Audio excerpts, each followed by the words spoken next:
to the Seattle Art Museum tomorrow, and I really want you guys to take this into consideration and how we're going to be observing some art tomorrow.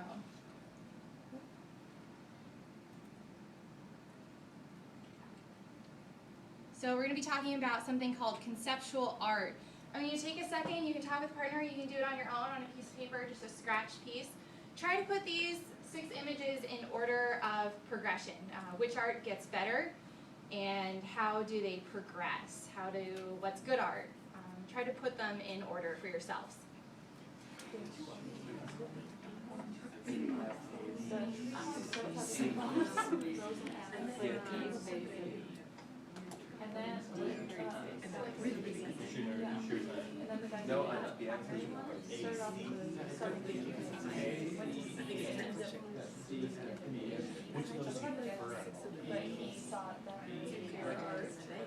Any thoughts? So we said E, D, C, Started A. with E. Yeah, E. it's really basic. And then we said D. D. Okay. And then C. Okay.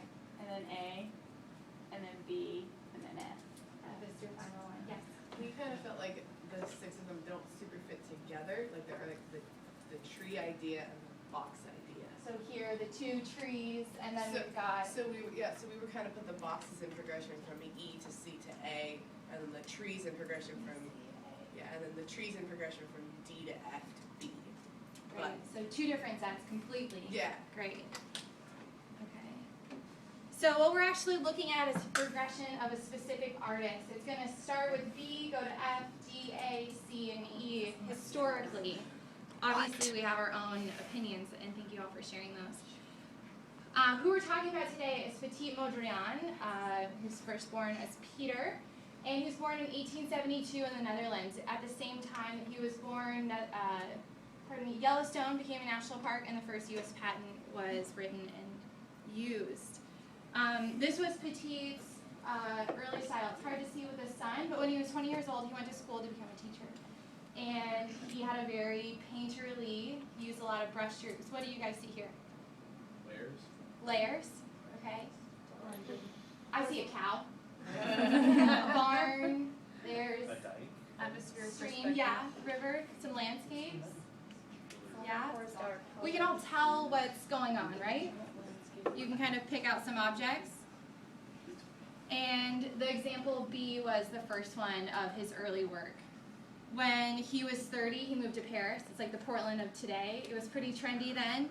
And he joined a group called the Theosophical Society, and it was pretty complicated, and they tried to combine a lot of different religions, philosophies, kind of interact with the cosmos. There was a lot of talking going on at the time, and those are some of the symbols. But the most important part is that Mondrian was looking for the truth in artwork, which is something we still debate today. And Mondrian wanted to find the most important part of his art, and he wanted to find the purest form of his art.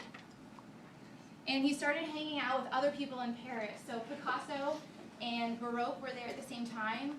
And we've already talked a little bit about Cubism today. They were trying to simplify their artwork. They were trying to simplify all of their images. This is an example of Cubism at the time, trying to break down what the image looks like. You can kind of see the outline of a guitar here and it being broken up. This was Mondrian's kind of first attempt at breaking down his artwork. So what do we have here? Tree. Very good. It still looks like a tree, but he's broken it down. There's not a lot in the background, and it's starting to get a little choppy. As he progressed, he took out color and he made it even more simple. And then it got really simple. This is also a tree done by Mondrian. Okay? So he's really trying to find the idea of what is simple art. Then he decided to only use what we call a limited palette. So he restricted himself to certain colors, trying to simplify what this tree means when you break it down. During World War I, he went back to the Netherlands and he started following an artist called Van der Leck. And Van der Leck only used primary colors. We learned a little bit about that last week. And the primary colors are going to be red, blue, and yellow. And he only used those. So again, trying to simplify, because with primary colors, you can make any other color. You start with these 3 and you can combine them in any way as far as paint. and it's kind of the root, the building block of color. This is an example of that artist's work with primary colors. And this is what Modron came up with. It's some of his most famous artwork, and a lot of people don't really understand that there's a lot behind it. This is simplification again. This was his idea to find truth in his artwork, to find purity in an image. So we have the simple colors, and it's just broken down into blocks. And he was pretty happy about it. This was like his art nirvana. He hit it, he found it, he found the root of all image in his mind as an artist. By using only red, blue, and yellow, by using the most simple forms of, we talked about geometry earlier, things like that, that was pure, that was what he was looking for. And if you only started with these colors, if you only use these colors, the limit does not exist. Okay? And that's kind of how he thought about this.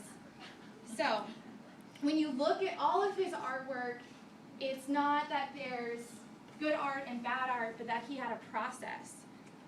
Okay? And there's a beginning and an end to that process as an artist. And that's the concept of simplifying art. That's part of conceptual art, a term that we're going to be using tomorrow at the museum. This is another example, one of my favorite pieces of his. How does this make you guys feel? Can you shout it out? Stressed out. Stressed. Nervous. Sparkly. Okay. Yes. These are exciting words. This is called Broadway Boogie Woogie. So at the time, he moved to Paris, and then he moved to New York eventually. And this was Broadway at the time. It's really busy, it's chaotic, but he simplified it. And he broke it down, and he took away the colors, and he used limited shapes, and he found a pure form of what was going on. So think of it in science class. You're going to break down science into the periodic table of elements. There are building blocks to art, and that's what he was looking for. He was looking for his building blocks. And so as we go to the Seattle Art Museum tomorrow, there's going to be a Rothko upstairs. You guys might get a chance to go to other museums, and you might wander into the modern wings, and you might see something like Jackson Pollock's, I think it's called Autumn number 30, and you might have some opinions, or you might hear other people, and they might say, it's just a bunch of boxes. Modern art is so stupid. Or they might say, why would anyone pay millions of dollars for this? And I want you to think of Modron, and I want you to try to not judge this book by its cover. He looks pretty grumpy too, because you've been judging him.